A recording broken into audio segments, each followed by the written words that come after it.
அவங்க வந்து இந்த கம்பெனியை மூட போகிறதாவோ இந்த மாதிரிலாம் ஒரு பிரச்சனை இருக்குது, அந்த கம்பெனியில் ஏதோ ஒரு இஷ்யூ இருக்குது அப்படிங்கிற விஷயத்தை பற்றி எந்த ஒரு தகவலையுமே வந்து அங்கே உள்ள எம்ப்ளாயிஸ்க்கோ, அங்கே உள்ள ஹையர் ஆஃபீஸர்ஸுக்கோ, அங்கே உள்ள சீனியர் லெவலில் உள்ள ஆஃபீஸருக்கோ யாருக்குமே சொல்லாமல் இருக்காங்க. வணக்கம். நீண்ட நாள் கழித்து மீண்டும் தீவிர தமிழ் யூடியூப் சேனல் மூலமாக உங்களை சந்திக்கிறதுல ரொம்ப மகிழ்ச்சி.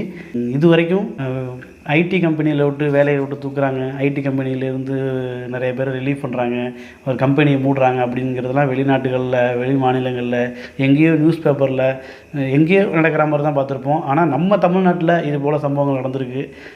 நம்ம கோயம்புத்தூரில் நடந்திருக்கு அப்படின்னு சொன்னால் உங்களால் நம்ப முடியுது. ஆமாங்க, நம்ம கோயம்புத்தூரில் ஒரு மிகப்பெரிய ஐடி கம்பெனியில் இந்த மாதிரி மொத்தமாக கம்பெனியை மூடிட்டு அங்கே இருக்கிற ஜூனியர் லெவல்லேருந்து சீனியர் லெவல் வரைக்கும் எல்லா லேபர் எல்லாரையுமே வந்து வேலையை விட்டு தூக்கியிருக்கிறாங்க. அந்த சம்பவத்தை பற்றி தான் இன்றைக்கி நம்ம பார்க்க போகிறோம். வாங்க வீடியோக்குள்ளே போகலாம். இது உங்கள் தீவிர தமிழன்.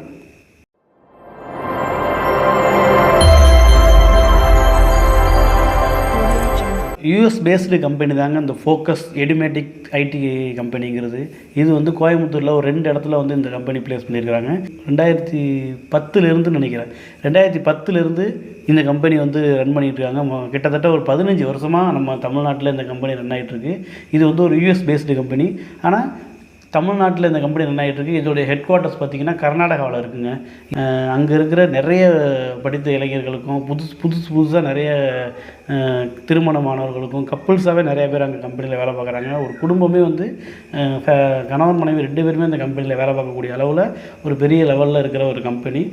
கிட்டத்தட்ட நம்ம நாட்டிலே வந்து ஒரு 2700 பேருக்கு மேலே தமிழ்நாட்டிலே அந்த கம்பெனியில் இருக்கிறதா புள்ளி விவரம் சொல்லுது. இந்த கம்பெனியை வந்து திடீர்னு மூடி இருக்கிறாங்க அப்படின்னா யாருக்குமே நம்ப முடியல. என்றைக்கும் போல் திங்கட்கிழமை அன்றைக்கி வந்து நம்ம ஸ்டாஃப்ஸ் வந்து எப்போதும் போல் கம்பெனிக்கு வேலைக்கு போயிருக்காங்க. எப்போதும் போல் நம்ம உள்ள ஆஃபீஸ் போயிட்டு மெயில் செக் பண்ணுவாங்க இல்லையா, அதுபோல் மெயில் செக் பண்ணும்போதே இந்த மாதிரி உங்களை வந்து வேலையை விட்டு தூக்கிட்டோம், அதுக்கு உண்டான ரீசன்ஸ் எதுவுமே சொல்லாமல் உங்களை வந்து வேலையை விட்டு தூக்கிட்டோம், ஆனால் உங்களுக்கு உண்டான சேலரிஸ்லாம் வந்து வரும் அப்படின்னு சொல்லிட்டு அதுக்கப்புறம் வந்து அப்கமிங்கில் அவங்களுக்கு வந்து மெயில் வந்திருக்கு.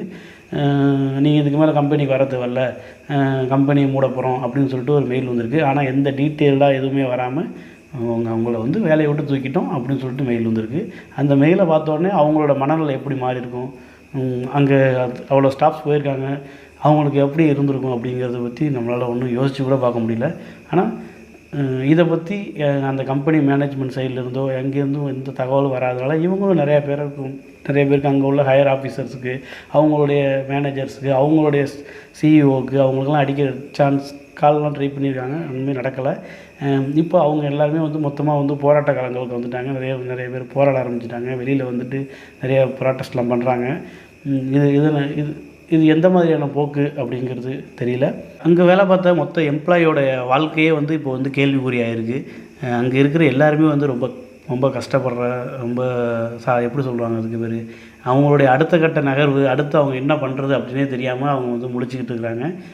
இதில் உள்ள ஃபஸ்ட்டு பாயிண்ட் பார்த்திங்கன்னா, அவங்க வந்து இந்த கம்பெனியை மூட போகிறதாவோ இந்த மாதிரிலாம் ஒரு பிரச்சனை இருக்குது, அந்த கம்பெனியில் ஏதோ ஒரு இஷ்யூ இருக்குது அப்படிங்கிற விஷயத்தை பற்றி எந்த ஒரு தகவலையுமே வந்து அங்கே உள்ள எம்ப்ளாயிஸ்க்கோ, அங்கே உள்ள ஹையர் ஆஃபீஸர்ஸுக்கோ, அங்கே உள்ள சீனியர் லெவலில் உள்ள ஆஃபீஸருக்கோ யாருக்குமே சொல்லாமல் இருக்காங்க. அவங்களுக்கு வந்து இப்போ ஒர்க் பண்ணுற மாதத்துக்கான சேலரி வராமையே அவங்களை வந்து வேலையை விடுது. இந்த மாதிரி வந்திருக்கு. இப்போ சேலரிக்கு அவங்க என்ன பண்ணுறதுன்னு தெரியல. 3வது பாயிண்ட் என்னென்னா, இப்போ வந்து இந்த மாதிரி வேலையை விட்டு தூக்குனதுக்கப்புறம் இப்போ அவங்கள வந்து யார் காண்டாக்ட் பண்ணுறது, திருப்பி இப்போ இந்த கம்பெனி சம்மந்தமாக யாரை காண்டாக்ட் பண்ணுறது, எந்த இன்ஃபர்மேஷனும் யார்கிட்டையுமே இது பண்ண முடியல. யாரை ரீச் பண்ணாலும் அது அவங்க வந்து ஃபோன் என்கேஜ்டு, அவங்கள வந்து ரீச் பண்ணுறதுக்குண்டான எந்த சூழலுமே இல்லை. அவங்களுக்கு எந்த தகவலுமே தெரியாத அளவுக்கு இந்த மாதிரி ஒரு சம்பவம் நடந்திருக்கு. இந்த கம்பெனியை அந்த மாதிரி பண்ணியிருக்காங்க. ஆல் இந்தியா முழுக்க இந்த கம்பெனியை பொறுத்த வரைக்கும் ஒரு 3000 பேருக்கு மேலே எம்ப்ளாயிஸாக இருக்கிறாங்க. அந்த 3000 பேரோட வாழ்க்கையுமே வந்து இப்போ வந்து கேள்விக்குறியாக இருக்குது. அவங்கள்ட்டலாம் பேசும்பொழுது அவங்க வந்து என்ன சொல்லியிருக்காங்கன்னா, எம்ப்ளாயீஸ் மேலேயே வந்து பழியை போட்டிருக்காங்க. எம்ப்ளாயீஸ் சரியாக வேலைக்கு வராது, எம்ப்ளாயீஸ் இல்லாதனால தான் அந்த கம்பெனியை மூடியிருக்கோம் அப்படிங்கிற மாதிரி அவங்க வந்து தகவல் சொல்லியிருக்கிறாங்க. இது எந்த மாதிரியான போக்குன்னு தெரியல. ஏன்னா இவ்வளோ பேர் வந்து சரியாக ஒரு கம்பெனி நடந்துக்கிட்டு இருக்குது, இந்த மாதிரியெல்லாம் வேலை பார்த்துக்கிட்டு இருக்காங்கன்னு தெரிஞ்சுமே இந்த கம்பெனி வந்து இப்படி திடீர்னு மூடியிருக்கிறாங்க. ஆனால் எம்ப்ளாயீஸ் மேலேயே பழியை போடுறது வந்து திருப்பி அந்த கம்பெனி சார்பாக வந்து எப்படி ஆள் எடுப்பாங்க. இப்போ ஒரு ஐடி கம்பெனி வந்து வேலைக்கு எடுக்கும் பொழுது இந்த மாதிரியெல்லாம் சொல்லி வேலையை விட்டு தூக்குவாங்களே அப்படின்னு தெரிஞ்சிச்சுன்னா திருப்பி அவங்க எப்படி ஒரு எம்ப்ளாயாக எப்படி அவன் வந்து ஃப்ரீயாக வேலை பார்ப்பான், நம்ம கம்பெனி மேலே எப்படி நம்புவான். இந்த கம்பெனி நமக்கு வந்து இதெல்லாம் நமக்கு இந்த மாதிரிலாம் பெனிஃபிட்ஸ் கொடுப்பாங்க அப்படின்னு சொல்லிட்டு அவன் எப்படி நம்புவான்? திடீர்னு நம்மளே இந்த மாதிரிலாம் பண்ணுவாங்களே அப்படின்னு சொல்லிட்டு பல பேர் வந்து இப்போ யோசித்து திடீர்னு இந்த மாதிரி கேள்வி கேட்கக்கூடிய ஒரு சூழல் உருவாகிருக்கு. வேலையை விட்டு தூக்கிட்டாங்க. இப்போ வேலையை விட்டு தூக்குனதுக்கான ரிலீவிங் ஆர்டரோ எதுவுமே அவங்களுக்கு வரல. இது வரைக்கும் வேலை பார்த்ததுக்கு உண்டான எக்ஸ்பீரியன்ஸ் சர்டிஃபிகேட்டும் அவங்களுக்கு வரல. எக்ஸ்பீரியன்ஸ் சர்டிஃபிகேட் இதெல்லாம் எப்போ வரும் என்னங்கிறத பற்றியும் தெரியல. போராட்டம் நடத்திக்கிட்டு இருக்கிற இப்போ அங்கே உள்ள எம்ப்ளாயெல்லாம் வந்து இன்னும் பல கோரிக்கைகள்லாம் வச்சுருக்கிறாங்க. இது வரைக்கும் அவங்க வந்து இப்போ வேலை பார்த்ததுக்கு உண்டான சேலரி, இந்த லாஸ்ட் மந்த் சேலரி இன்னும் வரல. ஆனால் அவங்களுக்கு இன்னொரு 6 மாதத்துக்கு இப்போ ரிலீவ் பண்ணிட்டாங்க. இன்னொரு 6 மாதத்துக்கு உண்டான சேலரியும் அவங்களுக்கு வேணும் அப்படிங்கிற மாதிரி அதுவும் வேணும். இப்போ இந்த மாதிரி திடீர்னு வேலையை விட்டு தூக்குனதுக்கு அவங்க வந்து கண்டிப்பாக நஷ்ட ஈடு கொடுக்கணும் அப்படிங்கிறதும் அவங்களோட கோரிக்கையாக இருக்குது.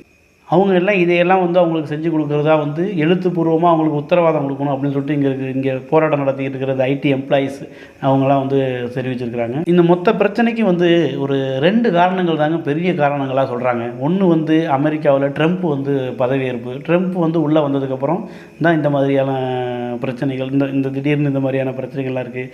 அந்த ட்ரம்ப்புங்கிறவர் எப்படிப்பட்டவர் அப்படின்னா, அமெரிக்காவில் இருக்கிற வேலைவாய்ப்புகள், அமெரிக்க கம்பெனியோட வேலைவாய்ப்புகள்லாம் அதுக்கு முன்னுரிமை எல்லாருமே வந்து அமெரிக்கர்கள் தான் வந்து உள்ளே வரணும் அப்படிங்கிறது ட்ரம்ப்போட மனநிலை. அவங்களுக்கு தான் முன்னுரிமை கொடுக்கணுங்கிறது ட்ரம்ப்போட மனநிலை. அது கூட இருக்கலாம் அப்படிங்கிறது கூட. அதனால் கூட இது வந்து ஒரு அமெரிக்கன் பேஸ்டு கம்பெனிங்கிறதுனால அதனால் கூட இந்த மாதிரியான சம்பவங்கள் நடந்திருக்கலாம் அப்படின்னு கூட ஒரு பிரிவு சொல்கிறாங்க. இப்போ சைனாவில் வந்து ஒரு புதுவிதமான ஒரு ஏஐஸ்லாம் வந்துக்கிட்டு இருக்குது. இந்த ஐடி ஃபீல்டு வந்து ஐடி ஃபீல்டை குறி வச்சு நிறைய ஏஐஸ்லாம் உருவாக்கிட்டு இருக்காங்க.